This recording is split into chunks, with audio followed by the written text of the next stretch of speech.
নমস্কার, আমি মানস বিশ্বাস। এমবি ম্যাথ ক্লাসে সকলকে স্বাগত। আজকে দেখো, আমরা বিগত 10 বছরে কোন কোন প্রশ্নগুলো এসেছিল সেই নিয়ে এক্সপ্লেন করব। যেমন প্রথম প্রশ্নটা আছে একটি মৃদু তড়িৎ বিশ্লেষ্যের উদাহরণ। মৃদু তড়িৎ বিশ্লেষ্যের উদাহরণ তোমরা জানো, অ্যাসিটিক অ্যাসিড বা CH3COOH। এছাড়াও আছে বিভিন্ন অ্যালুমিনিয়াম হাইড্রোক্সাইড, সোডিয়াম হাইড্রোক্সাইড, এগুলো মৃদু তড়িৎ বিশ্লেষ্যের উদাহরণ। তারপরে প্রশ্ন, একটি মৃদু তড়িৎ বিশ্লেষ্য, আবার একই প্রশ্ন, অ্যাসিটিক অ্যাসিড। আমি প্রশ্ন করার সময় আগেই বলেছিলাম যে এই প্রশ্নটা খুব আসে, যে একটি মৃদু তড়িৎ বিশ্লেষ্যের উদাহরণ দাও। তারপর প্রশ্ন, একটি তড়িৎ পরিবহন করতে পারে। আচ্ছা, তড়িৎ পরিবহন করতে পারে কোনটা? আমরা কি জানি যে কঠিন NaCl তড়িৎ পরিবহন করতে পারে না। গ্লুকোজের জলীয় দ্রব্য তড়িৎ পরিবহন করতে পারে না। তরল HCl পারে না, একমাত্র গলিত NaCl পারে, কারণ এটা আমরা পুরো এক্সপ্লেন করে পড়েও ছিলাম যে গলিত NaCl তড়িৎ পরিবহন করতে পারে। প্রদত্ত কোন তড়িৎ পরিবহন ক্ষমতা সর্বাধিক? এর মধ্যে কোনটা সর্বাধিক? সেটা হচ্ছে অ্যাসিটিক অ্যাসিডের জলীয় দ্রবণের, অপশান ডি। আচ্ছা, তারপরে প্রশ্ন কি বলছে, CuSO4কে ভাঙলে কি কি উৎপন্ন হয়? CuSO4 দ্রবণের তড়িৎ বিশ্লেষণের ক্ষেত্রে কোনটি বিবৃতি ঠিক? ক্যাথোডের ভর কমে, অ্যানোডের ভর বাড়ে। CuSO4-এর গাঢ়ত্ব কমে, CuSO4-এর গাঢ়ত্ব অপরিবর্তিত থাকে। CuSO4-এর গাঢ়ত্ব অপরিবর্তিত থাকে, কারণ CuSO4, এটা যখন ভিডিওটা দেখবে তখন এক্সপ্লেন করা রয়েছে, CuSO4-এর কখনো গাঢ়ত্ব কমতেই দেয় না, কারণ যেই কমতে যায় তখনই দেখা যায় সেই ক্যাথোড থেকে ভেঙে এসে কি ওর ঘাটতিটা মিটিয়ে দেয়। আচ্ছা, অ্যাসিটিক অ্যাসিড একটি মৃদু তড়িৎ বিশ্লেষ্য, কারণ অ্যাসিটিক অ্যাসিডের জলীয় দ্রবণ কি হয়? অ্যাসিটিক অ্যাসিডের জলীয় দ্রবণ আংশিকভাবে বিয়োজিত হয়।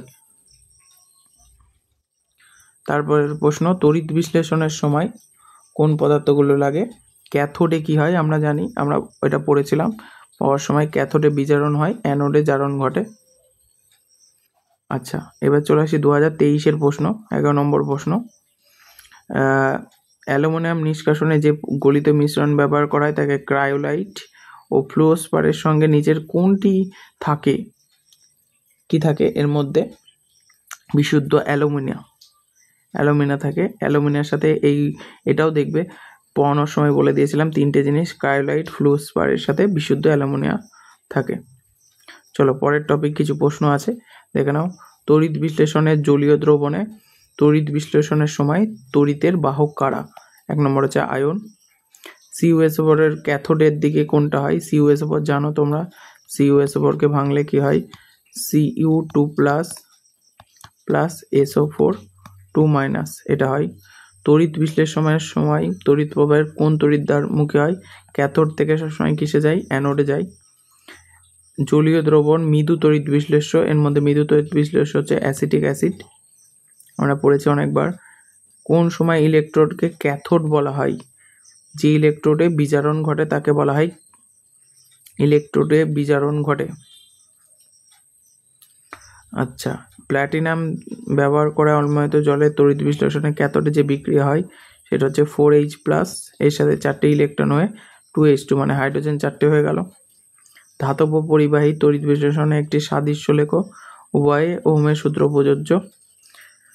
তড়িৎ বিশ্লেষণ পদ্ধতি নিষ্কাশন করা যায় এমন একটি ধাতুর নাম হচ্ছে অ্যালুমিনিয়াম।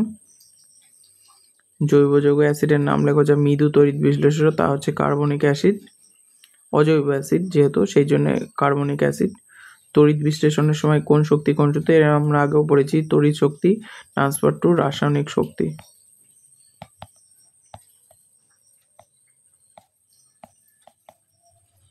অ্যালুমিনিয়ামের সাথে 3টে যোগ হয়ে Al তৈরি হয়, এগুলো সব করে দিয়েছি আগেই আমরা।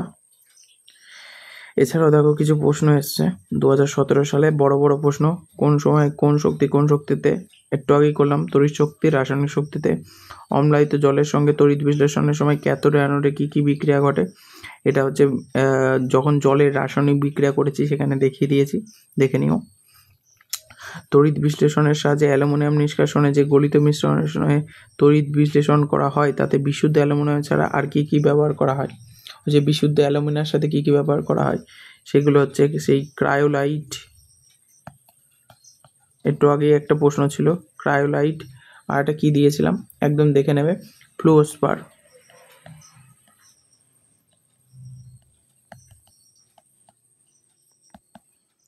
তড়িৎ বিশ্লেষণে ক্যাথোড অ্যানোড হিসাবে কি কি ব্যবহৃত হয় এগুলো সব দেয়া রয়েছে।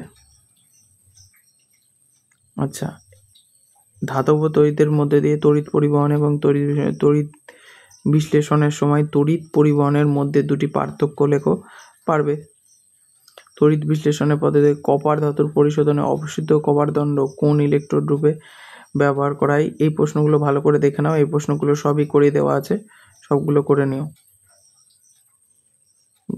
তড়িৎ বিশ্লেষণের সময় বিশুদ্ধ জলের পরিবর্তে অম্লায়িত জল কেন ব্যবহার করা হয়?